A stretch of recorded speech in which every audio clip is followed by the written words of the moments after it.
അപ്പോൾ നമ്മുടെ അടുത്തൊരു ടോപ്പിക് എന്ന് പറയുന്നത് അജൈൽ പ്ലാനിംഗ് ആണ്. അപ്പോൾ അജൈൽ പ്ലാനിംഗ് എന്ന് പറയുന്നത് ഒരു ഐട്രേറ്റീവ് അപ്രോച്ച് തന്നെയാണ്. അതിൽ സോഫ്റ്റ്വെയർ എങ്ങനെയാണ് it is developed and delivered to customers in increments. Okay, അപ്പോൾ പ്ലാൻ ഡ്രിവൻ അപ്രോച്ചും ഇതും തമ്മിലുള്ള വ്യത്യാസം എന്താണെന്ന് വെച്ചാൽ, പ്ലാൻ ഡ്രിവൻ അപ്രോച്ച് നമ്മൾ ഡെവലപ്പ് ചെയ്യാനായിട്ട് മുന്നേ ഒരു പ്ലാനിങ് ഉണ്ടായിരിക്കും. എന്തൊക്കെ ചെയ്യണം, ആർക്കൊക്കെ ആ വർക്ക് ഡിവൈഡ് ചെയ്ത് കിടക്കണം എന്നൊക്കെ നമുക്കൊരു പ്ലാനിങ് ഉണ്ടായിരിക്കും. പക്ഷെ ഇതിന്റെ പ്ലാനിങ് നമ്മൾ അപ്ലൈ ചെയ്യാം ഡെവലപ്മെന്റ് സമയത്ത് തന്നെയാണ് അതിന്റെ പ്ലാനിങ് നടക്കുക. അതായത് അഡ്വാൻസ് ആയിട്ട് പ്ലാനിങ് നടക്കുന്നില്ല, പക്ഷെ ഡെവലപ്മെന്റ് സമയത്തായിരിക്കും ഈ അജൈൽ പ്ലാനിങ്ങിന്റെ അതിന്റെ എല്ലാ പ്ലാനിങ് നടക്കാം. ഓക്കെ, അതിന്റെ സ്റ്റേജസ് ആണ് പറയാൻ പോണത്. ഫസ്റ്റ് സ്റ്റേജ് എന്ന് പറയുന്നത് റിലീസ് പ്ലാനിങ് ആണ്. റിലീസ് പ്ലാനിങ്ങിൽ കസ്റ്റമർ ഇൻവോൾവ് ആയിട്ടുള്ള പ്രോസസ്സാണ്. അതിലെങ്ങനെയാണെന്ന് വെച്ചാൽ അടുത്ത റിലീസ്, അതായത് സിസ്റ്റം റിലീസിൽ എന്തൊക്കെ ഫീച്ചേഴ്സ് ആണ് വേണമെന്നുള്ളത് നമ്മൾ ഇതിൽ തീരുമാനിക്കും. അടുത്ത സ്റ്റേജ് എന്ന് പറയുന്നത് ഐട്രേഷൻ പ്ലാനിങ് ആണ്. ഐട്രേഷൻ പ്ലാനിങ് എന്ന് പറയുന്നത് ഒരു ഷോർട്ട് ടേം ആയിട്ടുള്ള ഒരു പ്ലാനിങ് ആണ്. അതിന് നമ്മൾ അടുത്ത ഇൻക്രിമെന്റിൽ എന്തൊക്കെ പ്ലാനിങ് സിസ്റ്റത്തിൽ വേണം എന്ന് പറയുന്ന പ്രോസസ്സാണ് ഐട്രേഷൻ പ്ലാനിങ് എന്ന് പറയുന്നത്. അത് യൂഷ്വലി 2 to 4 വീക്സ് മാത്രമേ എടുക്കത്തുള്ളൂ. ഇനി നമുക്ക് ഈ അജൈൽ പ്ലാനിങ്ങിന്റെ കുറച്ച് അപ്രോച്ചസ് പഠിക്കാനുണ്ട്. ഫസ്റ്റ് അപ്രോച്ച് എന്ന് പറയുന്നത് സ്ക്രം ആണ്. സ്ക്രം എന്ന് പറയുമ്പോൾ അതിൽ സ്പ്രിന്റ് പ്ലാനിങ് ഉണ്ട്, പിന്നെ കുറച്ച് പ്രോസസ്സും കൂടി ഉണ്ട്. സ്പ്രിന്റ് പ്ലാനിങ് എന്ന് പറയുമ്പോൾ ഇതുപോലെ തന്നെ 2 to 4 വീക്സ് നീണ്ടു നിൽക്കുന്ന ഒരു പ്ലാനിങ് ആണ്. അതിൽ നമ്മൾ എന്താണ് ചെയ്യുന്നത്, അതായത് ഈച്ച് ടീം, അതായത് സ്ക്രം ടീം എന്ത് ചെയ്യും, ഫീച്ചേഴ്സ് സെലക്ട് ചെയ്യും. അതായത് നമ്മൾ ആ സിസ്റ്റത്തിന്റെ ബാക്ക്ലോഗിൽ നിന്ന് അല്ലെങ്കിൽ പ്രൊഡക്റ്റിന്റെ ബാക്ക്ലോഗിൽ നിന്ന് നമ്മൾ എന്ത് ചെയ്യും, ഓരോ ഫീച്ചേഴ്സ് സെലക്ട് ചെയ്യും. എന്നിട്ട് അത് എന്ത് ചെയ്യും, ആ സ്പ്രിന്റിന്റെ എൻഡിൽ നമ്മൾ എന്ത് ചെയ്യും, ഡെലിവർ ചെയ്യും. അതാണ് സ്പ്രിന്റ് പ്ലാനിങ് കൊണ്ട് ഉദ്ദേശിക്കുന്നത്. രണ്ടാമത്തെ കാര്യം എന്ന് പറയുന്നത് ഡെയിലി സ്റ്റാൻഡപ്പ് മീറ്റിംഗ്സ്. അതായത് നമ്മൾ പറഞ്ഞു ഇതിന്റെ പ്ലാനിങ് മുന്നേ അല്ല, അഡ്വാൻസ് ആയിട്ട് ചെയ്യില്ല, ആ സമയത്ത് ചെയ്യുന്ന പ്ലാനിങ് ആയിരിക്കും അജൈൽ പ്ലാനിങ് എന്ന് പറയുന്നത്. അപ്പോൾ ഓരോ ഡേയ്ക്കും നമ്മൾ എന്ത് ചെയ്യണം, പ്ലാൻ ചെയ്യണം. അതുപോലെ എന്തെങ്കിലും റോഡ് ബ്ലോക്സ്, ഇതിന് എന്തെങ്കിലും തടസ്സങ്ങൾ എന്തെങ്കിലും ഉണ്ടെങ്കിൽ അത് ഐഡന്റിഫൈ ചെയ്യണം. എന്നിട്ട് ആ സ്പ്രിന്റ് കഴിയണ അനുസരിച്ചിട്ട് ആ സമയത്ത് തന്നെ എന്ത് തീരണം, നമ്മുടെ ആ ഫീച്ചേഴ്സിന്റെ വർക്കും തീരണം. ഓക്കെ, രണ്ടാമത്തെ അജൈൽ പ്ലാനിങ്ങിന്റെ അപ്രോച്ച് എന്ന് പറയുന്നത് കാൻബാൻ ആണ്. അപ്പോൾ അതെങ്ങനെയാണ് it is focus on the flow of work. Okay, അതിൽ ഫിക്സ്ഡ് ആയിട്ടുള്ള ഐട്രേഷൻസ് ഇല്ല. സ്ക്രമ്മിൽ എങ്ങനെയാണെന്ന് വെച്ചാൽ നമ്മൾ നേരത്തെ പറഞ്ഞു, ഓരോ എന്താ പറയാ സ്പ്രിന്റ് ഉണ്ടായിരുന്നു, ഫിക്സ്ഡ് ആയിട്ടുള്ള ഐട്രേഷൻസ് ഉണ്ടായിരുന്നു. പക്ഷെ ഈ കാൻബാനിൽ അങ്ങനെ ഒരു ഐട്രേഷൻസ് ഇല്ല. അതിനെങ്ങനെയാണെന്ന് വെച്ചാൽ വർക്ക് ഇൻ പ്രോഗ്രസ്, അതായത് എത്ര വർക്ക് ഐറ്റംസ് ഇപ്പൊ പ്രോഗ്രസ് ആയിട്ടുണ്ട് അത് നമുക്ക് കാൻബാൻ പ്രൊവൈഡ് ചെയ്യും. അതിനനുസരിച്ച് മാത്രമാണ് നമ്മുടെ ടീം അതിന്റെ കപ്പാസിറ്റി അനുസരിച്ചിട്ട് പ്ലാൻ ചെയ്യുള്ളൂ. അപ്പോ ഈ ഇതിന്റെ വർക്ക് ഫ്ലോനെ ബേസ് ചെയ്തിട്ടാണല്ലോ കാൻബാൻ വർക്ക് ചെയ്യുന്നത്. അപ്പോൾ കണ്ടിന്യൂസ് ഇംപ്രൂവ്മെന്റ്, അതായത് ടീം എപ്പോഴും കണ്ടിന്യൂസ് ആയിട്ട് എന്ത് ചെയ്തുകൊണ്ടിരിക്കും, ഈ വർക്ക് ഫ്ലോനെ അനലൈസ് ചെയ്തുകൊണ്ടിരിക്കും. എന്തെങ്കിലും അഡ്ജസ്റ്റ്മെന്റ്സ് ഒപ്റ്റിമൈസ് ചെയ്യണമെങ്കിൽ, അഡ്ജസ്റ്റ്മെന്റ്സ് എന്തെങ്കിലും വരുത്താനുണ്ടെങ്കിൽ അതും വരുത്തും. അടുത്തെന്ന് പറയുന്നത് ലീൻ അപ്രോച്ച് ആണ്. അതായത് ലീൻ മാനുഫാക്ചറിങ്ങിനെ അസോസിയേറ്റ് ചെയ്തിട്ടുള്ള ഒരു അപ്രോച്ചാണ് ലീൻ അപ്രോച്ച് എന്ന് പറയുന്നത്. അപ്പൊ ഇതിന്റെ മെയിൻ ആയിട്ടുള്ള ഒരു ഇതെന്ന് പറയുന്നത് maximising the value, minimising the waste. Okay, അതായത് ഇതിന്റെ മെയിൻ പ്രിൻസിപ്പിൾ എന്ന് പറയുന്നത് എന്താ വെച്ചാൽ, നമുക്ക് ചിലപ്പോൾ ആവശ്യമില്ലാത്ത കുറച്ച് എന്താ പറയാ ഫയൽസ് ഉണ്ടായിരിക്കും, ചിലപ്പോ അതുപോലെ തന്നെ എക്സ്ട്രാ ഫീച്ചേഴ്സ് ഉണ്ടായിരിക്കും. അപ്പൊ അങ്ങനത്തെ അതൊക്കെ നമുക്ക് ആവശ്യമില്ല. അപ്പൊ നമ്മൾ എന്ത് ചെയ്യണം, അതൊക്കെ കളഞ്ഞിട്ട് മാക്സിമൈസിങ് ദ വാല്യൂ, അപ്പോ മിനിമൈസിങ് ദ വേസ്റ്റ്, അതായത് ഈ വേസ്റ്റ് ഉദ്ദേശിക്കുന്നത് നേരത്തെ പറഞ്ഞ പോലെ എക്സ്ട്രാ ഫീച്ചേഴ്സ് അല്ലെ അങ്ങനത്തെ കാര്യങ്ങളൊക്കെയാണ്. അപ്പോൾ അത് നമുക്ക് ഒഴിവാക്കിയിട്ട് എന്ത് ചെയ്യാൻ പറ്റും, നമ്മുടെ പ്രൊഡക്റ്റിന്റെ വാല്യൂ മാക്സിമൈസ് ചെയ്യാൻ പറ്റും. അപ്പൊ അതിന്റെ 7 പ്രിൻസിപ്പിൾസ് ആണ് ഇനി പറയാൻ പോകുന്നത്. അതിൽ ഫസ്റ്റ് എന്ന് പറയുന്നത് എലിമിനേറ്റ് വേസ്റ്റ്. അതായത് ഇപ്പൊ എന്തെങ്കിലും പാർഷ്യലി ഡൺ വർക്ക് ഉണ്ടെങ്കിൽ, അല്ലെങ്കിൽ എക്സ്ട്രാ ഫീച്ചേഴ്സ് ഉണ്ടെങ്കിൽ, എന്തെങ്കിലും ഡിഫക്ട്സോ അല്ലെങ്കിൽ ടാസ്ക് സ്വിച്ചിങ്ങോ അങ്ങനത്തെ പോലെയുള്ള എന്തെങ്കിലും പ്രശ്നങ്ങൾ എന്തെങ്കിലും ഉണ്ടെങ്കിൽ എന്ത് ചെയ്യണം, അത് എലിമിനേറ്റ് ചെയ്യണം. എലിമിനേറ്റ് ചെയ്യുന്ന മുന്നേ അത് ആദ്യം ഐഡന്റിഫൈ ചെയ്യണം, എന്താണ് വേസ്റ്റ് എന്നുള്ളത് ആദ്യം ഐഡന്റിഫൈ ചെയ്യണം. എന്നിട്ട് വേണം അത് എലിമിനേറ്റ് ചെയ്ത് കളയാൻ. ഇനി രണ്ടാമത് പറയുന്നത് ആംപ്ലിഫൈ ലേണിംഗ് ആണ്. അപ്പോൾ ഇതിലെന്താ പറയുന്നത് വെച്ചാല്, ശരിക്കും ഡെവലപ്പേഴ്സ് എന്ത് ചെയ്യാണ്, കോഡ് റൈറ്റ് ചെയ്തിട്ട് ശരിക്കും അതിന് ലേൺ ചെയ്യണം. അപ്പോൾ അതൊരു പ്രോബ്ലം സോൾവിങ് പ്രോസസ്സാണ് അല്ലെ. ഇപ്പോൾ ഒരു ഡെവലപ്പർ എന്ത് ചെയ്തു, ഒരു അപ്ലിക്കേഷന്റെ ഒരു പാർട്ട് അല്ലെങ്കിൽ ഒരു മൊഡ്യൂള് കോഡ് എഴുതി, എന്നിട്ട് അതിൽ നിന്ന് പഠിക്കുകയാണ് ചെയ്യുന്നത് ഓരോ ഡെവലപ്പേഴ്സും. അപ്പോൾ എന്ത് ചേഞ്ചസ് വന്നെങ്കിലും അല്ലെങ്കിൽ എന്ത് പ്രോബ്ലംസ് വന്നെങ്കിലും അത് സോൾവ് ചെയ്യാൻ പറ്റുന്ന രീതിയിലായിരിക്കും ആ ഡെവലപ്പേഴ്സ് അത് പഠിക്കാം. ഇനി മൂന്നാമത്തെ പറയുന്നത് decide as late as possible അല്ലെ. നമ്മൾ ഒരു സോഫ്റ്റ്വെയർ ഡെവലപ്മെന്റിൽ ഈ ഡിസിഷൻസ് ഒക്കെ ഡിലേ ആവുന്തോറും എന്ത് ചെയ്യാണ്, നമ്മുടെ അസംഷൻസും പ്രഡിക്ഷൻസും ഒക്കെ നമ്മൾ കുറയ്ക്കുകയാണ് ചെയ്യുന്നത്. അതായത് ഇപ്പൊ നമുക്ക് ഒരു പ്രൊഡക്റ്റ് അല്ലെങ്കിൽ ഒരു ആപ്ലിക്കേഷൻ എടുത്തിട്ട് ഇന്ന ചേഞ്ചസ് അതിലേക്ക് വരുത്തണ്ടേ എന്നൊരു ഒരു ഡിസിഷൻ എടുക്കാൻ ലേറ്റ് ആവുന്നത് ശരിക്കും പറഞ്ഞാൽ നല്ലതാണെന്നാണ് ഈ ലീൻ അപ്രോച്ച് പറയുന്നത്. ഓക്കെ, ഇനി നാലാമത്തെ കാര്യം എന്ന് പറഞ്ഞാൽ deliver as fast as possible. വേറെ കുഴപ്പങ്ങളൊന്നും ഇല്ല, ഡിസിഷൻസ് ഒക്കെ ഓക്കെ ആണെങ്കിൽ അത് എത്രയും പെട്ടെന്ന് ആർക്ക് എത്തിക്കാൻ നോക്കുക, നമ്മുടെ കസ്റ്റമർക്ക് എത്തിക്കാൻ നോക്കാം. Okay, the sooner the end product it is delivered without major defects the sooner feedback can be received and incorporated in to next iteration അല്ലെ. അതായത് എത്രത്തോളം ഫാസ്റ്റ് ആയിട്ട് നമുക്ക് ആ ഒരു പ്രൊഡക്റ്റ് കസ്റ്റമറുടെ കയ്യിലേക്ക് എത്തിക്കാൻ പറ്റുന്നോ അത്രത്തോളം ഫീഡ്ബാക്ക് നമുക്ക് കിട്ടും. എന്നിട്ട് നമുക്ക് അടുത്ത ഇറ്ററേഷനിലേക്ക് പോകാനായിട്ട് സാധിക്കും. അല്ലെങ്കിൽ നമ്മൾ എന്ത് ചെയ്യുക, നമ്മുടെ ഒരു ഡെവലപ്മെന്റ് എന്തുണ്ടാവില്ല, ഒരു പ്രൊഡക്ടിവിറ്റി ഉണ്ടാവില്ല. അഞ്ചാമത്തെ കാര്യം എന്ന് പറയുന്നത് എംപവർ ദ ടീം. അതായത് നമ്മൾ ആ പീപ്പിൾ മാനേജ്മെന്റിലെ ആ ഒരു കാര്യത്തിൽ നമ്മൾ പറഞ്ഞു, എന്താണ് ആ ഓരോ ടീം മെമ്പേഴ്സിനെയും നമ്മൾ എങ്ങനെ എൻകറേജ് ചെയ്യിപ്പിക്കണം. അതായത് എങ്ങനെ അവർക്ക് ഓരോ പണികൾ കൊടുത്തിട്ട് അവരെ മോട്ടിവേറ്റ് ചെയ്തിട്ടൊക്കെ നമ്മൾ ആ ടീമിനെ എംപവർ ചെയ്യണം. ഓക്കെ, ഇനി ബിൽഡ് ഇന്റഗ്രേറ്റി ഇൻ. ഓവറോൾ എക്സ്പീരിയൻസ് ഉണ്ടായിരിക്കണം. അതായത് കസ്റ്റമേഴ്സിന് ആ ഒരു പ്രൊഡക്റ്റ് കൊടുത്തു കഴിഞ്ഞാൽ ആ കംപ്ലീറ്റ് സിസ്റ്റം ആയിട്ടുള്ള ഒരു ഓവറോൾ എക്സ്പീരിയൻസ് ആർക്കുണ്ടായിരിക്കണം, കസ്റ്റമർ ഉണ്ടായിരിക്കണം. അതിനാണ് പെർസീവ്ഡ് ഇന്റഗ്രിറ്റി എന്ന് പറയുന്നത്. അതായത് എങ്ങനെയാണ് അത് അഡ്വർടൈസ് ചെയ്യുന്നത്, എങ്ങനെയാണ് ഡെലിവർ ചെയ്യുന്നത്, ഒക്കെ ഓരോ കാര്യങ്ങളും ഇമ്പോർട്ടന്റ് ആണ്. ഓക്കെ, അടുത്തെന്ന് പറയുന്നത് ഒപ്റ്റിമൈസ് ദ ഹോൾ ആണ്. അതായത് flow of value through the entire process from beginning to end. അതാണ് ഏഴാമത്തെ കാര്യം എന്ന് പറയുന്നത്. ഇനി നമുക്ക് എസ്റ്റിമേഷൻ ടെക്നിക്സ് വെച്ച് പഠിക്കാം. അപ്പൊ അതിൽ മെയിൻ ആയിട്ട് 2 ടൈപ്പ് ടെക്നിക്സ് ആണ് വരുന്നത്. ഫസ്റ്റ് ടെക്നിക്ക് എന്ന് പറയുന്നത് എക്സ്പീരിയൻസ് ബേസ്ഡ് ടെക്നിക്ക് ആണ്. അതായത് ആ ഒരു ടീം മാനേജറിന്റെ എക്സ്പീരിയൻസ്, അങ്ങേരുടെ പാസ്റ്റ് പ്രൊജക്റ്റ് വെച്ചിട്ടുള്ള എക്സ്പീരിയൻസ്, അതുപോലെ അദ്ദേഹവും അപ്ലിക്കേഷൻ ഡൊമൈൻ ആയിട്ടുള്ള എക്സ്പീരിയൻസ്, അതാണ് എക്സ്പീരിയൻസ് ബേസ്ഡ് ടെക്നിക്സ് എന്ന് പറയുന്നത്. രണ്ടാമത്തെ കാര്യം എന്ന് പറയുന്നത് അൽഗോറിതമിക് കോസ്റ്റ് മോഡലിംഗ് ആണ്. അപ്പൊ ഇതില് എങ്ങനെയാണ്, it is based on estimates of product attributes such as പ്രോസസ്സിന്റെ ക്യാരക്ടറിസ്റ്റിക്സ്, അതുപോലെ തന്നെ സ്റ്റാഫിന്റെ എക്സ്പീരിയൻസ്, അതൊക്കെ വരുന്നത് ഇതിലാണ്, ഈ അൽഗോറിതമിക് കോസ്റ്റ് മോഡലിംഗിലാണ്. അപ്പോ ഈ എക്സ്പീരിയൻസ് ബേസ്ഡ് ടെക്നിക്ക് എന്താന്ന് നോക്കാം. അപ്പോൾ ഇതെന്ന് പറയുന്നത് എന്താണ്, മാനേജേഴ്സിന്റെ എക്സ്പീരിയൻസ് ആണ് നോക്കുന്നത്. മാനേജേഴ്സ് മുന്നേ എന്തൊക്കെ പ്രൊജക്റ്റ് ചെയ്തിട്ടുണ്ട്, അയാളും അതുപോലെ തന്നെ ചെയ്യുന്ന അപ്ലിക്കേഷൻ ഡൊമൈൻ ആയിട്ട് എത്രത്തോളം എക്സ്പീരിയൻസ് ഉണ്ട്, അതൊക്കെ എന്നാണ് ഇതിൽ എക്സ്പീരിയൻസ് ടെക്നിക്ക് കൊണ്ട് ഉദ്ദേശിക്കുന്നത്.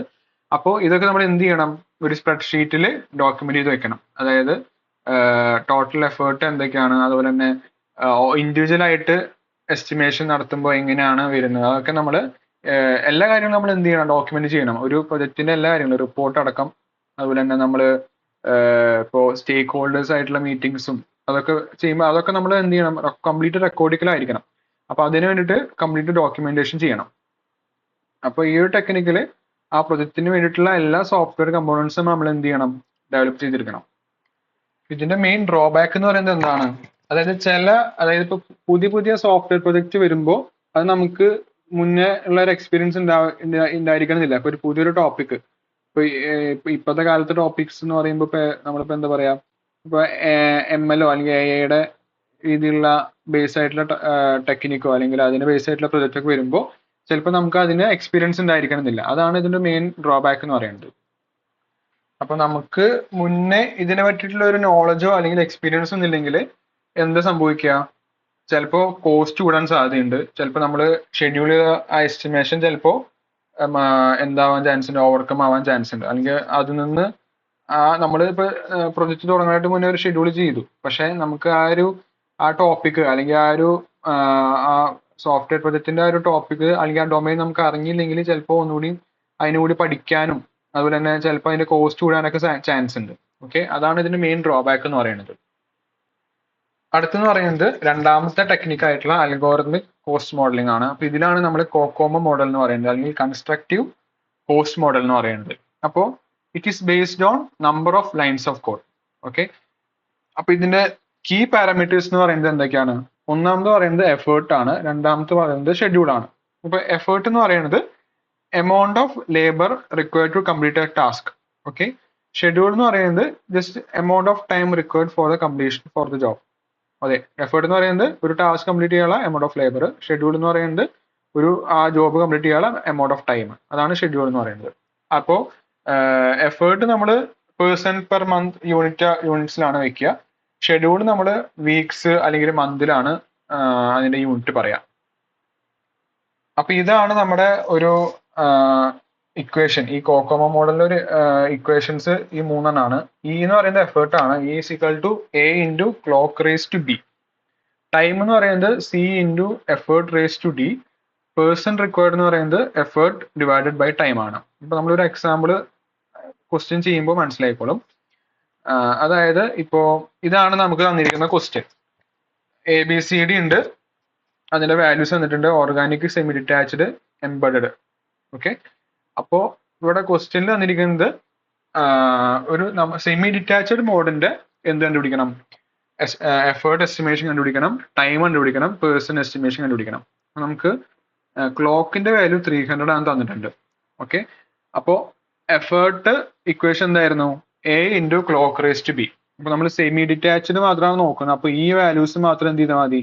നോക്കിയാൽ മതി. അപ്പൊ എങ്ങനെ വരും? എയുടെ വാല്യൂ 3 ആണ്.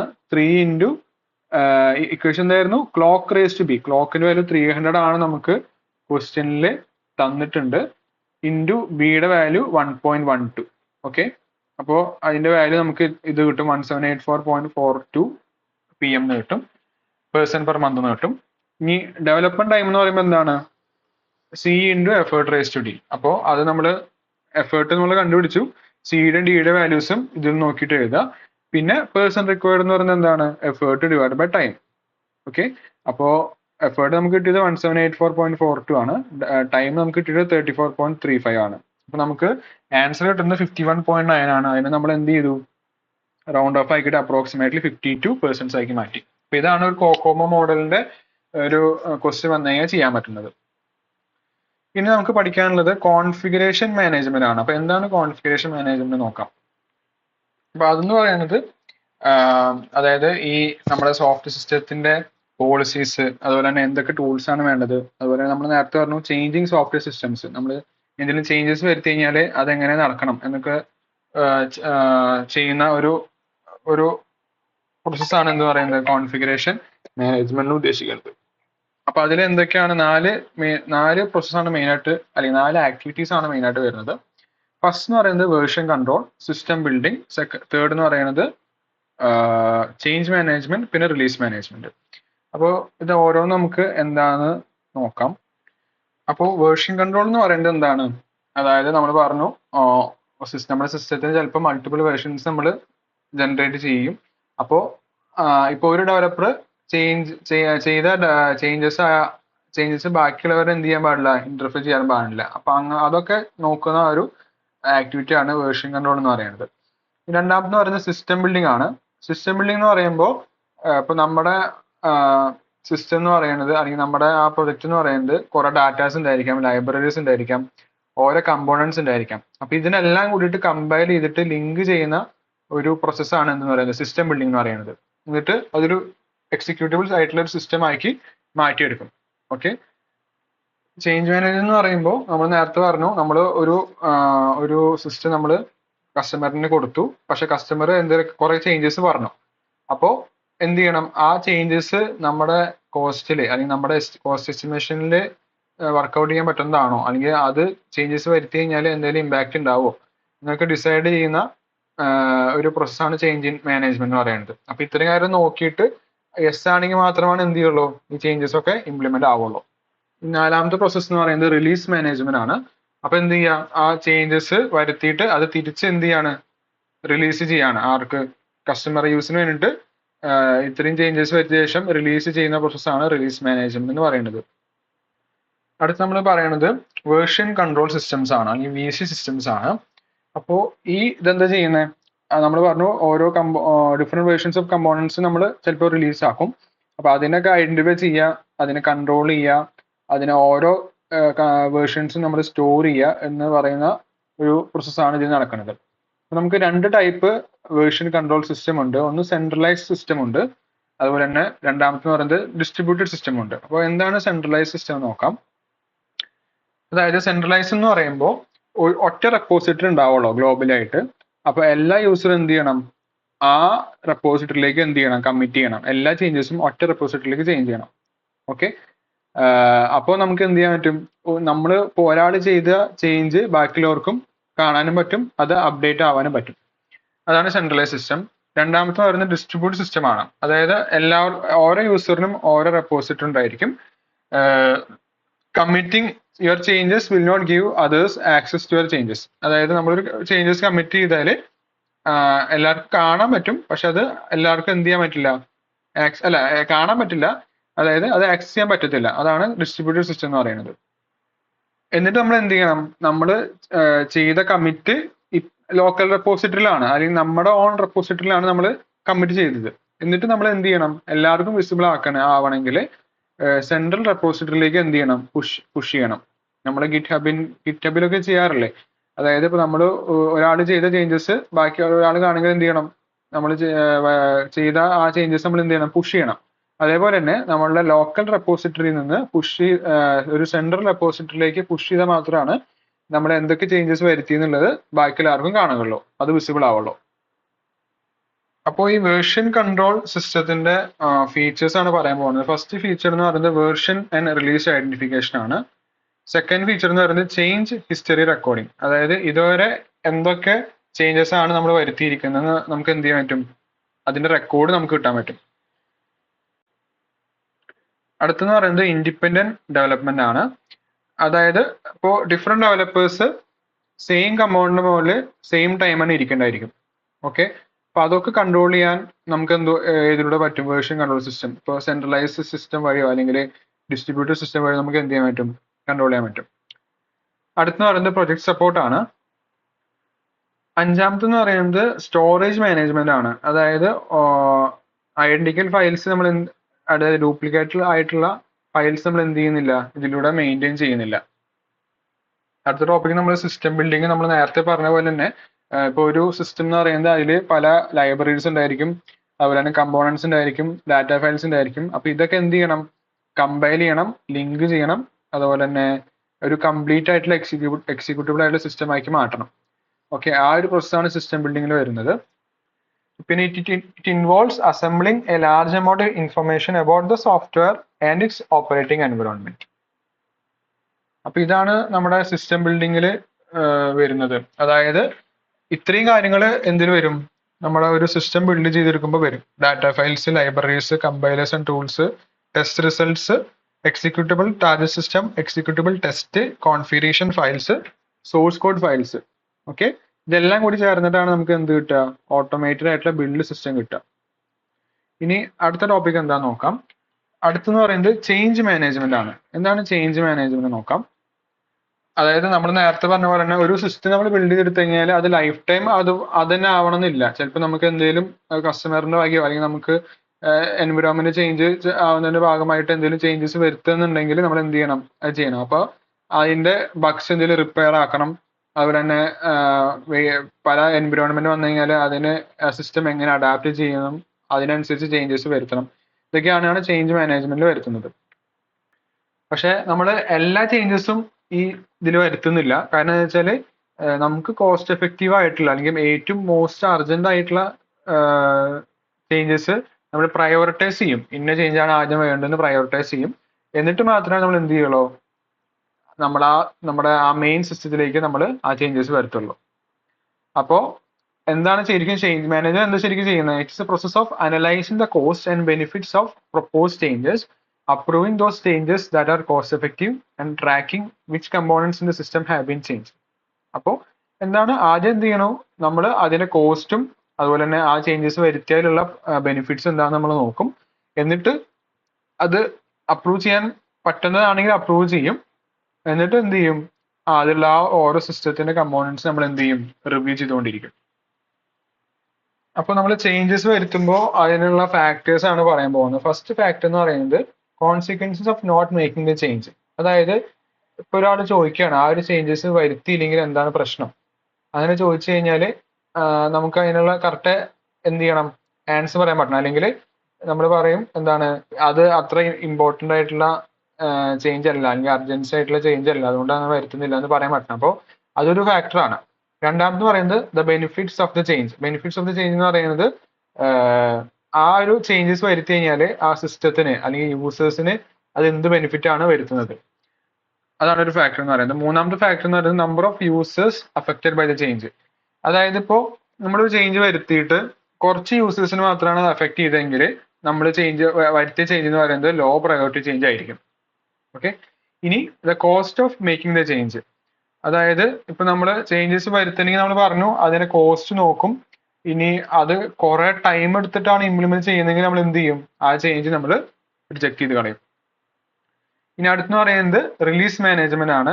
റിലീസ് മാനേജ്മെന്റ് എന്ന് പറയുമ്പോൾ അതില് മേജർ റിലീസസും ഉണ്ട്, മൈനർ റിലീസസും ഉണ്ട്. മേജർ റിലീസ് എന്ന് പറയുന്നത് പുതിയ ഫങ്ഷനാലിറ്റീസ് ആഡ് ചെയ്യണത്, അല്ലെങ്കിൽ പുതിയൊരു മൊഡ്യൂൾ ആഡ് ചെയ്യുക, അങ്ങനെയൊക്കെ ചെയ്ത് കഴിഞ്ഞാൽ മേജർ റിലീസ് ആവും. അല്ലെങ്കിൽ മൈനർ റിലീസ് എന്ന് പറയുമ്പോൾ കസ്റ്റമർ എന്തെങ്കിലും പറഞ്ഞിട്ടുള്ള ബഗ്ഗുകളോ അല്ലെങ്കിൽ എന്തെങ്കിലും ഇഷ്യൂസ് റിപ്പോർട്ട് ചെയ്തിട്ടുണ്ടെങ്കിലോ അതൊക്കെ റിപ്പയർ ചെയ്ത് കൊടുക്കുന്നതാണ് മൈനർ റിലീസ് എന്ന് പറയുന്നത്. ഓക്കെ. ഇനി റിലീസ് കമ്പോണൻസ്. അപ്പോൾ എന്തൊക്കെയാണ് റിലീസ് കമ്പോണൻസ് എന്ന് പറയാം.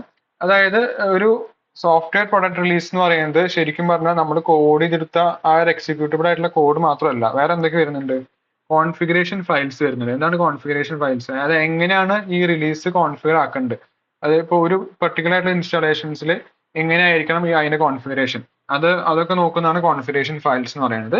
പിന്നെ ഡാറ്റ ഫയൽസ്. ഡാറ്റ ഫയൽസ് എന്ന് പറയുന്നത് files of error messages in different languages. Okay, അതൊരു ഭാഗമാണ് റിലീസ് കമ്പോണൻസിന്റെ. പിന്നെ ഇൻസ്റ്റലേഷൻ പ്രോഗ്രാം, അതായത് നമ്മുടെ ഒരു ഹാർഡ്വെയറിൽ എങ്ങനെയായിരിക്കണം ആ ഒരു പ്രോഗ്രാം ഇൻസ്റ്റാൾ ആക്കേണ്ടത് എന്നാണ് അതിൽ പറയുന്നത്. പിന്നെ electronic and paper documentation describe in the system. ഇനി അടുത്ത് പറയുന്നത് റിലീസ് ക്രിയേഷൻ ആണ്. റിലീസ് ക്രിയേഷൻ എന്ന് പറയുന്നത് എന്താ, അതായത് നമ്മൾ ആ സിസ്റ്റം റിലീസ് ചെയ്യുമ്പോൾ നമ്മൾ നേരത്തെ പറഞ്ഞു കുറെ കമ്പോണൻസ് വേണമെന്ന് പറഞ്ഞല്ലോ. ആ കമ്പോണൻസ് എന്തൊക്കെയാണ് പറയുന്നത്. ഫസ്റ്റ് എന്ന് പറയുന്നത് executable code of the programs and all associated data files. First of all എന്താ വേണ്ടത്, നമ്മുടെ പ്രോഗ്രാം കോഡ്, അതുപോലെ അതിന്റെ അസോസിയേറ്റഡ് ആയിട്ടുള്ള ഡാറ്റ ഫയൽസ്. രണ്ടാമത് പറയുന്നത് കോൺഫിഗറേഷൻ ഡിസ്ക്രിപ്ഷൻ. അതായത് നമുക്കിപ്പോ പലതരത്തിലുള്ള ഹാർഡ്വെയർസും അതുപോലെ ഓപ്പറേറ്റിംഗ് സിസ്റ്റം ഉണ്ട്. ഇപ്പൊ വിൻഡോസ് ആവാം, ലിനക്സ് ആവാം, അങ്ങനെ കുറച്ച് കാര്യങ്ങളുണ്ട്. അപ്പോൾ ഓരോ ഓപ്പറേറ്റിംഗ് സിസ്റ്റത്തിനും ഓരോ ഹാർഡ്വെയർസിനും എന്തൊക്കെയായിരിക്കണം കോൺഫിഗറേഷൻ ഡിസ്ക്രിപ്ഷൻ എന്ന് നോക്കണം. പിന്നെ അടുത്ത് പറയുന്നത് ഇൻസ്ട്രക്ഷൻസ്, അതായത് കസ്റ്റമേഴ്സിന് ആ സിസ്റ്റത്തിലേക്ക് കോൺഫിഗർ ചെയ്യാനുള്ള ഇൻസ്ട്രക്ഷൻസ് എന്തൊക്കെയായിരിക്കണം നമ്മൾ നോക്കണം. അതുപോലെ തന്നെ നാലാമതെന്ന് പറയുന്നത് ഇൻസ്റ്റാളേഷൻ പ്രോഗ്രാമിന്റെ സ്ക്രിപ്റ്റ് നമ്മൾ തയ്യാറാക്കണം. പിന്നെ web pages to be created describe the release. അവസാനത്തെന്ന് പറയുന്നത് master image of the software must be prepare. Okay, അപ്പൊ ഇത്രയും കാര്യങ്ങളാണ് എന്തെന്ന് പറയുന്നത് നമ്മുടെ റിലീസ് ക്രിയേഷനിൽ വരുന്നത്. റിലീസ് ക്രിയേഷൻ എന്ന് പറയുമ്പോൾ റിലീസ് കമ്പോണൻസ് ഏതൊക്കെയാണെന്ന് ജസ്റ്റ് പറഞ്ഞാൽ മതി.